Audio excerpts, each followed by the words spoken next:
आप देख रहे हैं सत्यहिंदी.com। एक नजर अब तक की सुर्खियों पर। देश के चुनावी माहौल में जारी राजनीतिक बयानबाजी के बीच कर्नाटक के मंत्री शिवराज तंगादागी ने प्रधानमंत्री मोदी पर तीखा तंज कसा है। उन्होंने कल शनिवार को कहा कि अगर भाजपा लोकसभा चुनाव जीत जाती है तो प्रधानमंत्री नरेंद्र मोदी हर गांव में अपना मंदिर बनवाएंगे।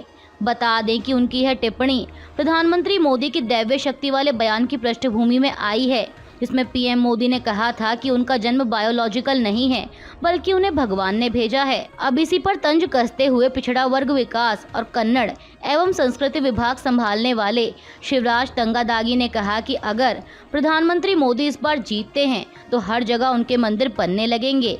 राम मंदिर बन चुका है और अन्य भी बन रहे हैं। अब वह कहेंगे कि मेरा अपना मंदिर बनना चाहिए, क्योंकि उनके बयान इस तरह के हैं।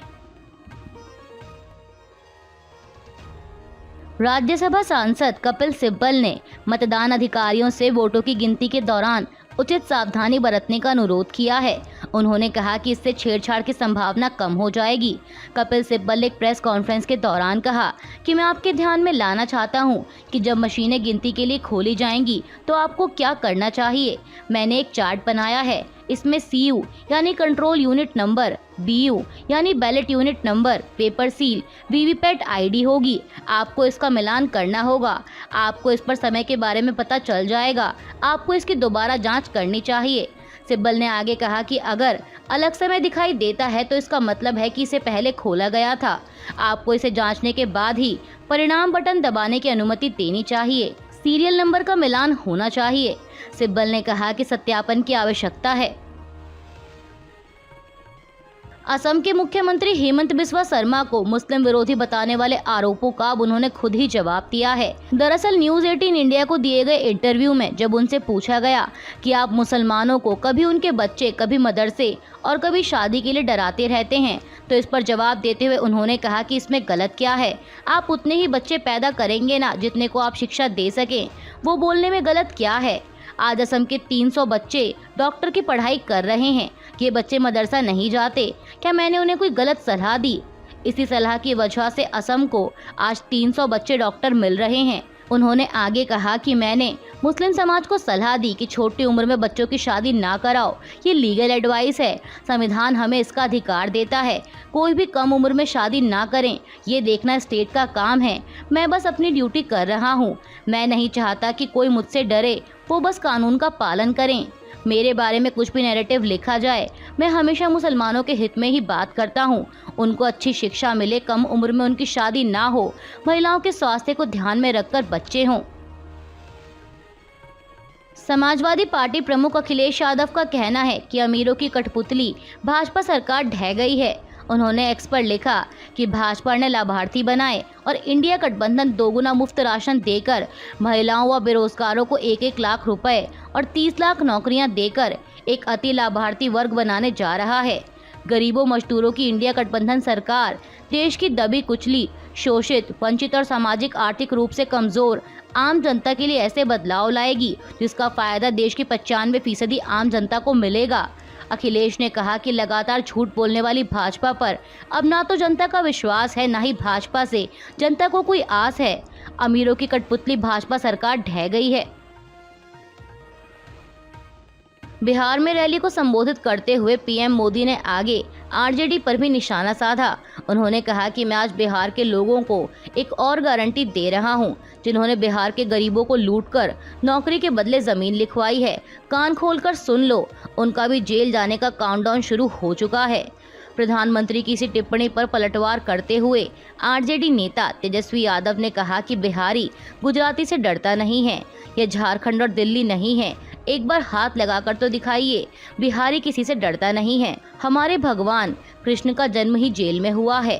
तेजस्वी ने कहा कि एक 75 साल के बुजुर्ग एक 34 साल के नौजवान को धमकी दे रहे हैं कि हमें चुनाव हराओगे तो हम तुम्हें जेल भेज देंगे। आरजेडी नेता ने कहा कि जनता फैसला करेगी। प्रधानमंत्री मोदी के तेजस्वी यादव पर दिए गए काउंटडाउन वाले बयान पर आरजेडी नेता मनोज झा ने भी प्रतिक्रिया दी है। उन्होंने एक प्रेस कॉन्फ्रेंस के दौरान कहा कि हमारे पीएम मोदी ने आरजेडी नेता तेजस्वी यादव को धमकाते हुए कहा है कि उन्हें 4 जून के बाद जेल भेज दिया जाएगा। मनोज झा ने कहा कि वह कानून अपने हाथ में ले रहे हैं। उन्हें तेजस्वी यादव से क्या परेशानी है? क्या यह है कि वह रोजगार देने और महंगाई कम करने की बात करते हैं?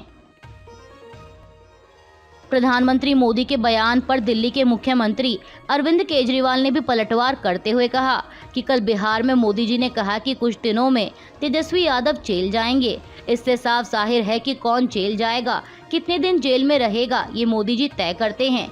ये बात जब मैंने कुछ दिन पहले कही थी तो मुझसे पूछा गया कि मैं ये कैसे कह रहा हूँ, लेकिन कल मोदी जी ने पूरे देश के सामने कबूल किया। वहीं कपिल सिब्बल ने भी पीएम मोदी के बयान पर विरोध जताते हुए एक्स पर लिखा कि बिहार की जनता को एक और गारंटी।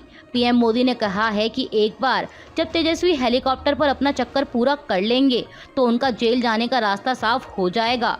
कपिल सिब्बल ने कहा कि मैं इसे 4 तरह से देखता हूँ। पहला ये कि यह आचार संहिता का उल्लंघन है। दूसरा ये कि इससे यह भी स्पष्ट होता है कि जांच एजेंसियां पीएम के इशारे पर काम करती हैं। तीसरा, चुनाव आयोग इस पर कार्रवाई नहीं करेगा। और चौथा ये कि कोई भी राष्ट्र ऐसा डिजर्व नहीं करता। पूर्वी दिल्ली के विवेक विहार इलाके में बच्चों के अस्पताल में आग लगने की घटना से कम 6 नवजात बच्चों की मौत हो गई है। दिल्ली अग्निशमन सेवा के मुताबिक रात 11:32 पर अस्पताल में आग लगने की सूचना मिली थी। फायर सर्विस के अधिकारियों के अनुसार अस्पताल से 12 बच्चों को रेस्क्यू किया गया, लेकिन इनमें से 6 की अस्पताल में इलाज के दौरान मौत हो गई और बाकी 6 बच्चों को अस्पताल में वेंटिलेटर पर रखा गया है। फायर अधिकारी राजेश अटवाल ने बताया कि आग लगने के कारण का अभी पता नहीं चल पाया है। दिल्ली के विवेक विहार में बच्चों के अस्पताल में आग लगने की घटना पर दिल्ली के स्वास्थ्य मंत्री सौरभ भारद्वाज ने कहा कि नवजात शिशुओं में से 12 को बचा लिया गया, लेकिन दुर्भाग्य से उनमें से 6 की दम घुटने से मृत्यु हो गई। एक अन्य बच्चे की हालत गंभीर है। मैंने स्वास्थ्य सचिव को फोन करने की कोशिश की, लेकिन वो फोन नहीं उठा रहे। स्वास्थ्य मंत्री ने आगे कहा कि इसकी जांच की जाएगी और दोषियों के खिलाफ सख्त कार्रवाई की जाएगी। कांग्रेस नेता राहुल गांधी कल सोमवार 27 मई को बिहार दौरे पर रहेंगे। इस दौरान वह बिहार के आरा में चुनावी सभा को संबोधित करेंगे। अब ऐसे में उनके बिहार दौरे को लेकर भाजपा नेता सैयद शाहनवाज हुसैन ने उन पर निशाना साधा है। बीजेपी नेता ने कहा कि उनकी यात्रा से उनके गठबंधन को ही नुकसान होगा। वे जहां भी जाते हैं अपने और अपनी पार्टी के लिए मुश्किलें खड़ी कर देते हैं। पिछली बार वे अमेठी गए थे और फिर रायबरेली। उनके आरा दौरे का मतलब है कि यहां से भाजपा उम्मीदवार आर.के. सिंह भारी बहुमत से जीतने जा रहे हैं। लोकसभा चुनाव के छठे चरण के लिए कल 25 मई शनिवार को वोटिंग संपन्न हो चुकी है। इस छठे चरण में 8 राज्यों और केंद्र शासित प्रदेशों की 58 सीटों पर वोट डाले गए। चुनाव आयोग के मुताबिक इस चरण में शाम 7:45 तक 59.06% मतदान हुआ, जिसमें सबसे अधिक पश्चिम बंगाल की 8 लोकसभा सीटों पर 78.19% वोट डाले गए। इसके अलावा झारखंड की 4 लोकसभा सीटों पर 62.74%, ओडिशा की 6 लोकसभा सीटों पर 60.07, हरियाणा की सभी 10 लोकसभा सीटों पर 58.37, दिल्ली के सभी 7 सीटों पर 54.48, उत्तर प्रदेश की 14 लोकसभा सीटों पर 54.03, बिहार की 8 लोकसभा सीटों पर 53.30 और जम्मू की 1 लोकसभा सीट पर 52.28% वोट डाले गए। बता दें कि चुनाव आयोग द्वारा जारी ये सभी आंकड़े शाम 7:45 तक के हैं। लोकसभा चुनाव के छठे चरण का वोटिंग परसेंटेज बताने के साथ ही चुनाव आयोग ने अब तक हुए 5 चरणों में कितने लोगों ने वोट डाला, इसका भी डेटा जारी किया है। भारतीय चुनाव आयोग के मुताबिक पहले 5 चरणों में 50,62,97,228 मतदाताओं ने अपने मताधिकार का इस्तेमाल किया। पहले चरण में 11,52,103, दूसरे चरण में 10,58,30,572, तीसरे चरण में 11,32,34,676, चौथे चरण में 12,24,69,319 और पाँचवें चरण में 5,57,10,618 मतदाताओं ने अपने मताधिकार का प्रयोग किया है। चुनाव आयोग के मुताबिक 5वें चरण तक 62.20% मतदान हुआ है। आयोग ने बताया कि 5वें चरण तक 76,40,80,337 लोगों के पास मतदान का अधिकार था और उनमें से 50,72,97,288 मतदाताओं ने अपने मताधिकार का इस्तेमाल किया। इसके साथ ही बता दें कि अब 7वें यानी अंतिम चरण के लिए 1 जून को वोटिंग होनी है और उसके बाद 4 जून को लोकसभा चुनाव के नतीजे घोषित होंगे। पीएम मोदी ने इसके अलावा बिहार में भी आरक्षण के मुद्दे पर विपक्ष को निशाने पर लिया। उन्होंने अपने चुनावी भाषण में जो शब्द इस्तेमाल किए, अब उन्हें लेकर नया विवाद शुरू हो गया है। प्रधानमंत्री मोदी की भाषा को लेकर विपक्ष लगातार उन पर पलटवार कर रहा है। दरअसल पीएम मोदी ने कहा था कि बिहार वह भूमि है जिसने सामाजिक न्याय की लड़ाई को एक नई दिशा दी है। मैं इसकी धरती पर यह घोषणा करना चाहता हूं कि मैं SC, ST और OBC के अधिकारों को लूटने और उन्हें मुसलमानों को देने की इंडिया गठबंधन की योजनाओं को विफल कर दूंगा। प्रधानमंत्री ने विपक्ष पर आगे तंज कसते हुए कहा कि वे गुलाम बने रह सकते हैं और अपने वोट बैंक को खुश करने के लिए मुजरा कर सकते हैं। अब उनके इसी बयान को लेकर विपक्ष उनकी तीखी आलोचना कर रहा है। प्रधानमंत्री मोदी के इसी बयान पर पलटवार करते हुए कांग्रेस महासचिव प्रियंका गांधी ने उन पर निशाना साधा है। उत्तर प्रदेश के गोरखपुर में एक रैली को संबोधित करते हुए प्रियंका गांधी ने कहा कि मैं उनका भाषण देख रही थी। उन्होंने विपक्ष के नेताओं के लिए ऐसे शब्द इस्तेमाल किए जो इस देश के इतिहास में किसी प्रधानमंत्री ने इस्तेमाल नहीं किए होंगे। प्रधानमंत्री पद का पूरा देश आदर करता है, हम भी आदर करते हैं, तो क्या मोदी जी की जिम्मेदारी नहीं बनती कि वो पद की गरिमा रखें। कांग्रेस नेता ने आगे कहा कि जिस तरह से ये बोल रहे हैं, इनकी असलियत दिखने लगती है। मोदी जी, आप देश के प्रधानमंत्री हैं, इतनी भी असलियत मत दिखाइए।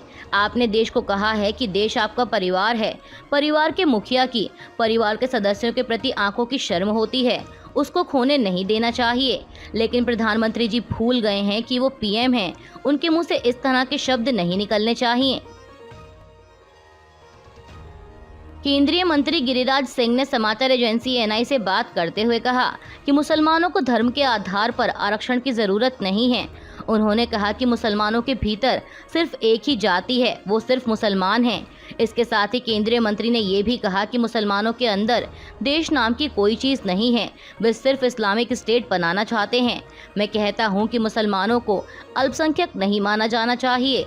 उन्होंने पत्रकारों से बात करते हुए आगे कहा कि अगर करना ही हो तो अल्पसंख्यक पर पुनर्विचार करना चाहिए और मैं आपको बिहार के दरभंगा और मधुबनी जिला ले चलूंगा, जहां पर पंचायत में हिंदू अल्पसंख्यक हैं और वे जिल्लत की जिंदगी जी रहे हैं।